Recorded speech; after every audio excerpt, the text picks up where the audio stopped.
All right, here's a story I will never forget. I live in Los Angeles, right? And everybody is woke.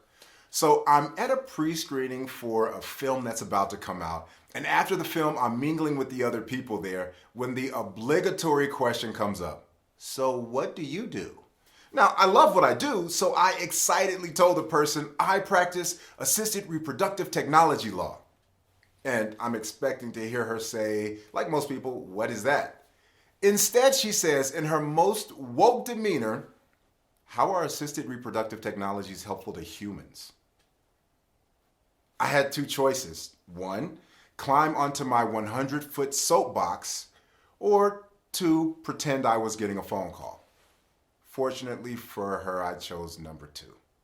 Stick around to find out what's behind door number one.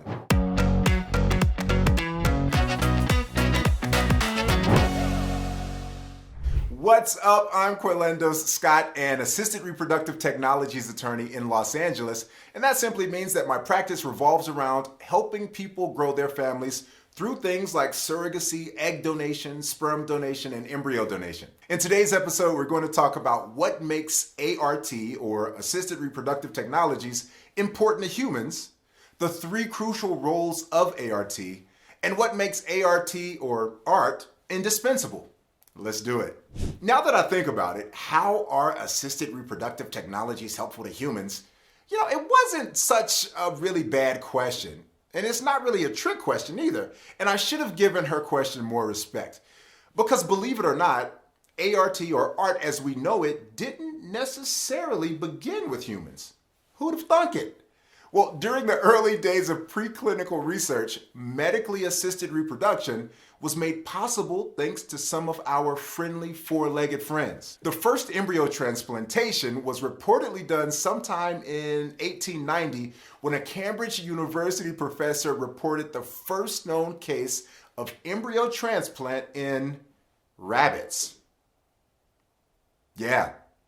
And rabbits didn't stop there. They kept moving us forward. You may be familiar with Brave New World. No, not the TV series on Netflix, but the Aldous Huxley's 1932 sci-fi novel that the Netflix series is loosely based on. Well, in the novel, Huxley described the technique of IVF. 2 years later, Gregory Pincus mixed a rabbit's eggs and sperm of an unknown source in the glass top of his watch. Then he implanted the embryo in a surrogate rabbit. Now, it wasn't until 1959 when Menchu Chang, a Chinese reproductive biologist, came to the table. Now, as an aside, Dr. Chang is best known for his contribution in the development of the morning after pill, which is kind of ironic, actually.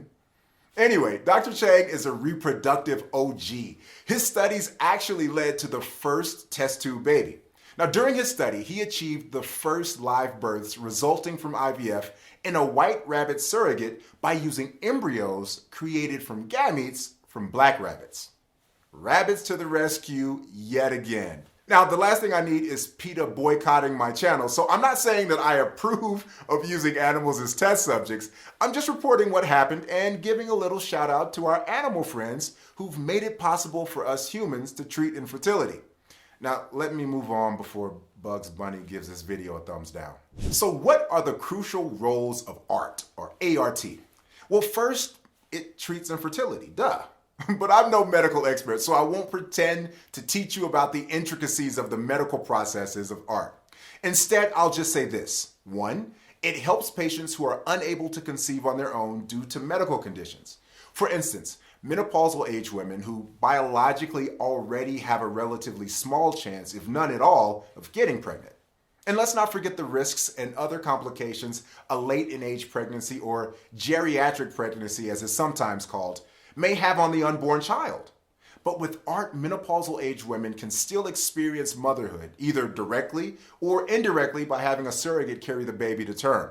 Of course, ART also helps single men and women, as well as same-sex couples, have children. The second crucial role of ART is ART lowers risks to the unborn children. Right. Through PGD, or pre-implantation genetic diagnosis, and PGS, pre-implantation genetic screening, we can eliminate the transmission of known genetic conditions by checking out those embryos and choosing which ones are the most healthy to transfer or implant to the surrogate or the mother. The third crucial role of art is that art helps save lives. For real. How? Well, one way is through embryos donated to medical research. Stem cell research and all that kind of stuff has helped make medical researchers identify treatments and cures to age-old illnesses and disorders. It also helps them uncover medical problems and solutions for future treatments. Also, since the potential for life is inside of every embryo, donating embryos to other hopeful parents give those embryos a shot at life. Now, let's look at what makes art indispensable. But before we do this, if you're enjoying this video, please hit the like button so that YouTube knows that someone else may like it. And while you're at it, go ahead and subscribe so you won't miss out on any of my upcoming videos. And if you know someone who's looking to grow their family through assisted reproduction, then be a pal. Share it with them. Just try it. It'll give you the warm and fuzzies on the inside. Trust me. Now to the question of, can we live without art? And really, should we? Well, the short answer to can we live without it is, well, yes, of course. At the end of the day, ART or assisted reproduction technologies or art is still just an option. It's an option available to whoever is open to it. But the real question is, should we? Should we live without it?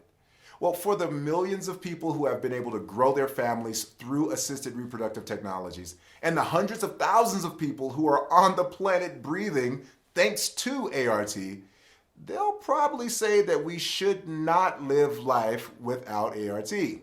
Now, I'm completely biased, but I believe that ART is one of man's most significant accomplishments. Why do I think this? Because it addresses one of our base human desires, the desire to procreate. And it does this even when the desire seems to be dashed by illness and biological obstacles. So, as you probably guessed, I come down on the side of we shouldn't live without ART. But what about you? What do you think? Let me know in the comments below. Also, if you're considering embarking on a surrogacy journey, I have something for you. It's a free gift. It's called the Surrogacy Roadmap, and it walks you through each step of the surrogacy process from beginning to end. So if you want it, just click the link below and you'll be taken to thesurrogacyroadmap.com and you'll get your hands on that valuable resource for free. See you in the next episode.